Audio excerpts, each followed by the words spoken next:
If someone out of nowhere comes up really close to you and goes, BAM! Right, you're going to fucking blink.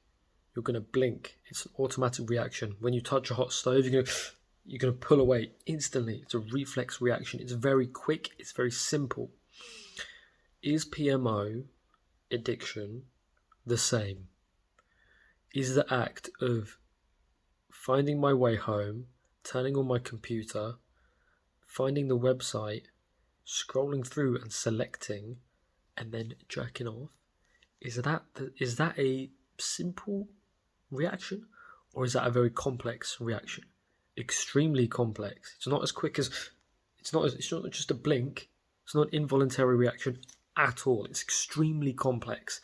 It involves a shit ton of reasoning your way through.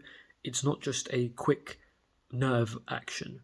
It's using your mind, right? You're thinking things through, you're choosing.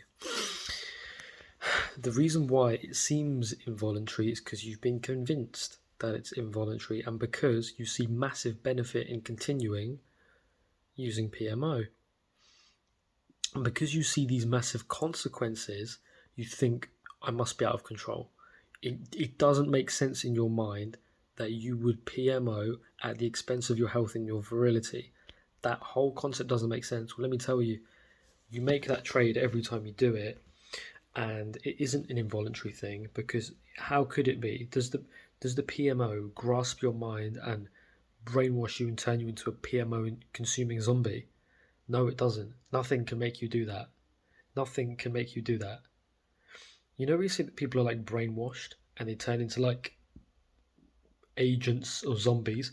It's not like they're literally being mind controlled, like a robot or a zombie. It's they've been implanted with they believe in certain ideas and they act according to those ideas.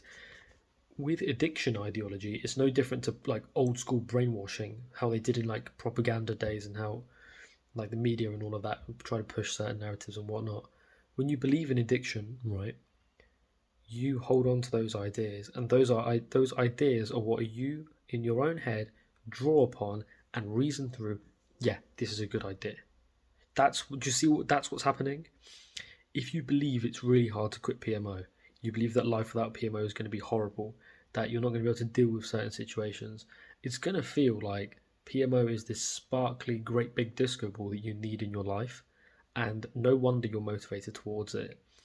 People who don't watch PMO, right, like me now, you look at it and you're like, it's just a mild amusement, and I'm actually way happier without it, truly. Way happier without it, truly. PMO is on the same level of pleasure as like any other little gimmick. Like drinking a beer makes you feel a little bit dizzy. PMO makes your dick feel a bit good. You don't really need it in your life. There's no need for it, because I know I'm happier without it. What need does it fulfill in my life? And I can think that through. I can think, what need does it fulfill in my life right now? Well, none really. Like none. It's my own choice. You see, there's no addiction. There's no push towards it. I can think through my own mind freely. Just literally, I'm relaxed as hell, and I'm like, okay, do I want a PMO? Not really. I don't really want to. I'm not resisting it. I'm not using willpower. I don't even think willpower exists. I think people who PMO have very strong willpower. They're just convinced otherwise. It's like, you know, the Nazi officers.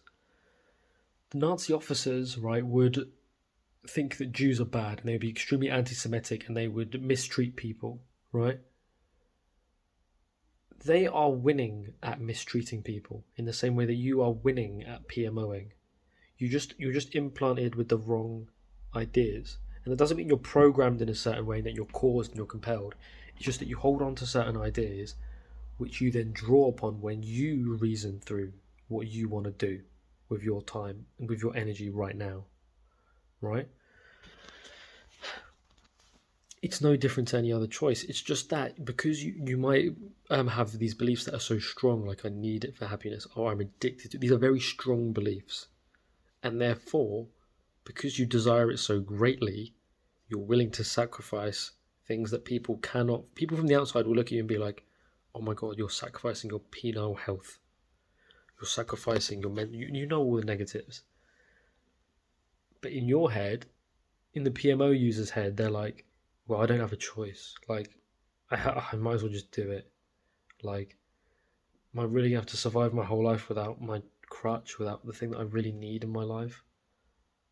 Life without PMO just seems a bit shit and a bit dull and a bit stupid and a bit lifeless.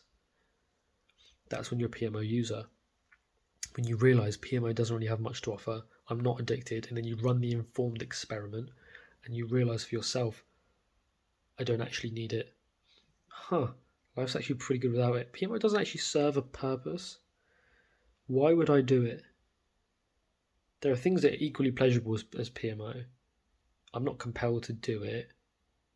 It doesn't really serve a purpose for me anymore. It doesn't really provide me with sex education like it did perhaps when I was 12 or 13. It doesn't really help me in any way, so why would I do it? It doesn't really give me that much pleasure. I get more pleasure from just sitting here and just chilling out. Look at me with my jumper and I just feel good. Maybe, like hanging out with your friends feels pretty good. PMO you realise PMO isn't a pleasure above the rest. You only believe that because you keep going back to it over and over again. If you prefer PMO, you keep going back. This is what I did. Go back to PMO over and over again, and then you reason it must be pleasurable, otherwise why would I keep doing it? But then when you use it mindfully, you realise it isn't actually that pleasurable. It's just a mild amusement. It isn't a pleasure above all other pleasures in life. It isn't. That isn't how it is. You can even believe that it's above real sex. But is it above real sex in terms of feeling? Well, no. I just was using it heavily and I was brainwashed into thinking that I was addicted, and therefore I started to believe that it must be. Otherwise, why do I keep going back to it? The reason why I kept on going back to it is because there were various reasons that were holding my head, that it would help me with stress, help me with loneliness, that I needed it to satisfy my curiosity, that it was pleasurable, that men needed to ejaculate, so I needed to do it, that I was addicted anyway, and the neural pathways and all this information. It's not true. You can just not. It's a 0-step process. You can just choose not to. Think, I don't really need this anymore, to be honest. And you can just let it go. And when you do let it go, you can have that bit of fear. But ultimately, it's just like changing school. Like, you go to a new school, you go to a new college, you go to university. Yeah, you're scared a little bit, but that doesn't stop you, because you realise that if you continue this, it's going to get better and it's going to feel really good. And there's excitement wrapped up in that fear. And it feels like a good choice.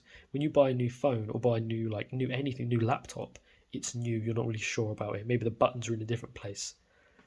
But it's just something you get used to, and it's just something that the fear goes away, and then like a month later you're like, dude, I way prefer this new laptop.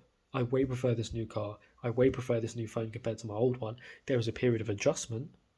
There was a period of adjustment. It's new. But it's exciting new.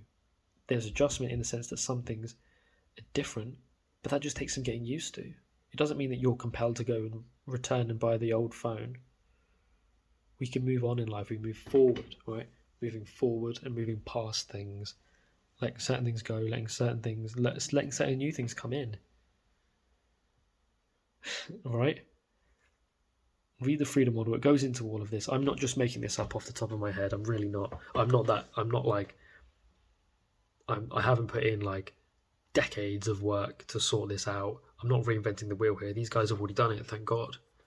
Thank God. I'm just applying it to PMO and it works fantastically, because it's the truth for any problematic behaviour. There's no compulsion. It doesn't matter what the substance is. The only reason why you keep doing it is because you reason that it's a good idea in the moment, because of various ideas that you hold on to. When you let those ideas go and realise, oh, it kind of feels like you're waking up from like being in a cult. You're like outside of the cult now, and it's a bit weird and it takes some adjusting, but once you're adjusted, you're like, oh, I'm way happier now that I'm out of that cult. Like, it is better out here. When I was in there, I thought being out here would suck, but now that I'm here, it's actually really good. Do you get what I'm saying? Read the freedom model, link in the description. Afterwards, get in contact with me on Telegram and we'll fucking help you. But read the book first, because a lot of you guys are getting in contact with me without reading the book, and that is cool. I like chatting to you, but it's annoying that I have to repeat stuff that's already in the book. You might as well just read the book. Get it from the horse's mouth. Do you see what I'm saying? So